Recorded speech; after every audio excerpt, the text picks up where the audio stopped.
Hello friends, मेरा नाम doctor सुमन है। मैं एक physiotherapist, electro homeopath, Sujok and acupressure practitioner हूँ। मुझे इस फील्ड में 11 साल हो चुके हैं और अपने इस 11 साल के एक्सपीरियंस के दौरान मैंने अलग अलग तरह के बीमारियों वाले पेशेंट ठीक किए हैं, जिनमें से एक बीमारी है हेयर फॉल। हेयर फॉल के ऊपर जैसे हम अपना लास्ट टाइम एक वीडियो में पहले भी डिस्कस कर चुके हैं, जिसका स्पेसिफिक फॉर्म हमने एलोपेशिया को टारगेट किया था लास्ट टाइम। उसमें हमने उसके साइन, सिम्टम्स, कॉज और सारी चीज़ें बताई थी डिटेल में। अब उसी चीज़ को हम आगे फर्दर कंटिन्यू करते हैं, इस वीडियो को बना रहे हैं कि उसके और क्या हम अलग कॉजेज़ हो सकते हैं और उन कॉजेज़ के हिसाब से हम किस तरह से डाइट एंड ट्रीटमेंट प्लान करेंगे। तो फ्रेंड्स, जैसे हमने लास्ट वीडियो में भी डिस्कस किया था कि हेयर फॉल के बहुत सारे कॉजेज़ हो सकते हैं। जैसे ऑटो इम्यून डिजीज़ हो सकता है, कभी कभी थायराइड के पेशेंट होते हैं, उनमें भी बाल बहुत गिरते हैं, या आपको टाइफाइड हो गया, टाइफाइड के बाद भी आपके बाल बहुत गिरते हैं, ड्यूरिंग द प्रेगनेंसी आपके बाल बहुत गिरना शुरू हो जाते हैं, या एक कॉमन कॉज जो सभी जानते हैं कि स्ट्रेस, जिसका बहुत बड़ा कॉज है, वो हो गया है, या आपका जो न्यूट्रिशनल लैकिंग है, न्यूट्रिशन डेफिशिएंसी में प्रोटीन आ गया आपका, या फिर इसके अलावा आपको हीमोग्लोबिन की कमी देखने को मिल रही है। तो हीमोग्लोबिन की कमी से भी बालों का गिरना काफ़ी हद तक इस कॉज में देखा गया है। तो आइए आप समझते हैं कि किस तरह से हम इन डिफरेंट कॉजेज़ को ध्यान में रखते हुए हम हमारा ट्रीटमेंट प्लान कर सकते हैं, हमारी डाइट में चेंजेस कर सकते हैं, ताकि हम हमारे ट्रीटमेंट को एकदम राइट डायरेक्शन दे सकें और वो इफ़ेक्टिवली पेशेंट को रिजल्ट दे सकें। तो आइए फ्रेंड्स, पहले हम डिटेल में समझते हैं अनीमिया को, कि अनीमिया किस तरह से कॉज बन रहा है आपके बालों के टूटने का, और इसको हम किस तरह से प्रिवेंट कर सकते हैं थ्रू द डाइट एंड हमारी इलेक्ट्रो होम्योपैथी मेडिसिन से। तो इसके अंदर जो हम समझते हैं कि एनीमिया क्या है। एनीमिया के अंदर बेसिकली क्या होता है कि आप अपने ब्लड टेस्ट में देखेंगे तो आपका हीमोग्लोबिन लेवल कम दिखाता है। हीमोग्लोबिन लेवल कम होने का क्या मतलब है, उससे क्या हो रहा है? इसका ये मतलब है कि आपके ब्लड में जो आपके आरबीसी हैं, उसके अंदर एक पार्ट होता है जिसको हम हीमोग्लोबिन कहते हैं, वो कम बन रहा है। तो वो कम होता है, तो उसके वजह से बॉडी के अंदर ऑक्सीजन की एब्जॉर्प्शन कहीं ना कहीं कम हो जाती है। और अगर बॉडी में ऑक्सीजन की ही कमी होने लगेगी तो किसी भी तरह का जो रिएक्शन, जहाँ पर भी हमें ऑक्सीजन की ज़रूरत पड़ती है, और वहाँ पर जब पूरे आपका जो मेटाबॉलिज्म जो प्रोसेस होता है वो कहीं ना कहीं डिस्टर्ब होता है, और वो फिर न्यूट्रिशन डेफिशिएंसी में या किसी भी बीमारी की फॉर्म में दिखता है। तो इसी तरह से बालों के लिए भी जब ऑक्सीजन की कमी पड़ती है, तो जब बालों को ऑक्सीजन प्रॉपरली नहीं मिलता है, वहाँ पर फिर न्यूट्रिशन की लैकिंग होने लगती है, और जिसके वजह से फिर ये सारा प्रॉब्लम शुरू हो जाता है बालों के गिरने का। तो इसके लिए अब हम क्या कर सकते हैं कि आपका जो बाल जो हीमोग्लोबिन की कमी से टूट रहे हैं, तो हमारा टारगेट होना चाहिए कि हमें हमारे हीमोग्लोबिन को बढ़ा। तो आइए फ्रेंड्स, समझते हैं कि किस तरह से हम हमारे हीमोग्लोबिन को बढ़ा सकते हैं जिससे कि हमारा हेयर फॉल कम हो। और इस हीमोग्लोबिन को बढ़ाने के लिए हमें हमारे लाइफस्टाइल में कुछ चेंजेस करने पड़ते हैं। जैसे जिसमें से आता है सबसे पहले मॉर्निंग में उठना। आपको मॉर्निंग में टाइम से उठना है। सुबह 7 बजे तक आपका टाइम होना चाहिए कि आप मॉर्निंग में आप उठ जाइए। उठने के बाद आप 2 गिलास 3 गिलास जो भी आपसे पानी पिया जाता है उतना पानी पिएंगे और फ्रेश होंगे। उसके बाद आपका सबसे पहला काम होगा फ्रूट डाइट पे आना। फ्रूट खाना है आपको सुबह। आप सुबह उठ के चाय, जो जनरली लोग पीते हैं, चाय और बिस्किट ले लेते हैं, वो नहीं लेंगे। तो जो आपका फ्रूट होगा उसकी तरफ हमारा टारगेट होगा कि वो आपका हीमोग्लोबिन लेवल बढ़ाए, जिसके अंदर हमारे फ्रूट आ जाते हैं अनार।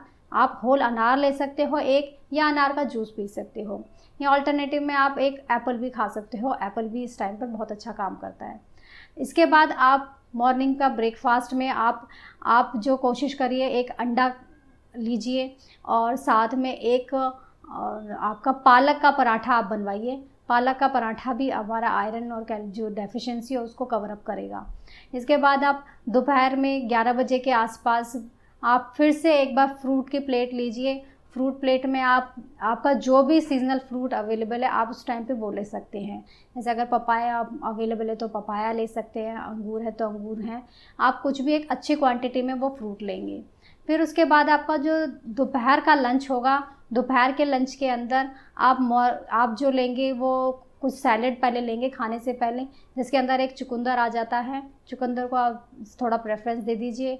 इसके अलावा आप खीरे खाइए, गाजर खाइए, वो सब आप खा सकते हैं। साथ में आप मूली भी ले सकते हैं, क्योंकि इससे आपके लीवर की फंक्शन भी इम्प्रूव होगी, और लीवर जब हमारा स्ट्रॉन्ग रहता है तो हमें बहुत सारी चीज़ों में रिज़ल्ट मिलते हैं। तो इसके बाद आप फिर आपके जो भी आप इस सैलेड को ख़त्म करने के बाद जो भी आप खाना खाना चाहते हो वो खाना खाइए। इसके बाद आपका अगला टारगेट जो हमारा जो डाइट का जो अगला हमारा स्टेप होगा वो होगा कि आप 4 या 5 बजे के आसपास या तो सोक्ड नट्स लीजिए। सोक्ड नट्स के अंदर आप मेनली किशमिश ले सकते हैं, छोटी वाली जो आती है, या फिर बड़ा जो मुनक्का आता है साइज़ में, मुनक्का के 5 दाने ले सकते हैं। आप बादाम ले सकते हैं, आप खजूर ले सकते हैं। ये आपका मेन जो है वो आपके जो हमारा जो डेफिशिएंसी आ रही है इस वक्त हीमोग्लोबिन की, उसको टारगेट करने में हेल्प करेगा। तो इसके बाद आपका फिर आ जाता है जो डिनर का टाइम आ गया है। डिनर का टाइम में भी आप वही चीज़ें फॉलो कीजिए जिस तरह से आपने अपने लंच के टाइम में फॉलो किया है, यानी पहले आप सैलेड लेंगे और उसके बाद अपना डिनर खाएंगे। तो ये तो एक बेसिक डाइट है जो आपको फॉलो करनी ही करनी है। तो इसके अलावा आपको जो अपने लाइफस्टाइल में चेंजेस करने हैं, जैसे मैंने आपको बताया कि आपको सुबह टाइम से उठना बहुत ज़रूरी है, रात को 11 बजे तक सोना बहुत ज़रूरी है। आप टाइम से सोइए और टाइम से उठिए। इसके अलावा अपने वाटर कंटेंट को बहुत अच्छे से आप अच्छे से मतलब अपनी बॉडी को बहुत अच्छे से हाइड्रेट करके रखिए। पानी की कमी नहीं आनी चाहिए। स्पेशली जो सीज़न आते हैं, गर्मी का सीज़न और आपका ये जो इस टाइम पर बरसात का जो सीज़न आता है, या ये ह्यूमिडिटी हीट का जो सीज़न है, इस टाइम पर हमारी बॉडी से बहुत पसीना लूज़ होता है। उसके वजह से ही बॉडी में जो ड्राइनेस आती है, बाल ड्राई हो जाते हैं और उसके वजह से भी बाल काफ़ी गिरना शुरू हो जाते हैं।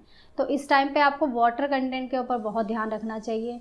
इसके अलावा आप नेचर के साथ जितना कनेक्ट हो सकते हैं उतना होइए, यानी आपको पार्क जाना चाहिए। मॉर्निंग में आधा घंटा पार्क जाइए, वहाँ पर योगा कीजिए, कुछ एक्सरसाइजेज़ कीजिए, ताकि आप फ्रेश फील कर सको और आपको एक फ्रेश एयर मिले, यानी ऑक्सीजन का लेवल आपकी बॉडी में बढ़े, तो वो आपको करना होगा।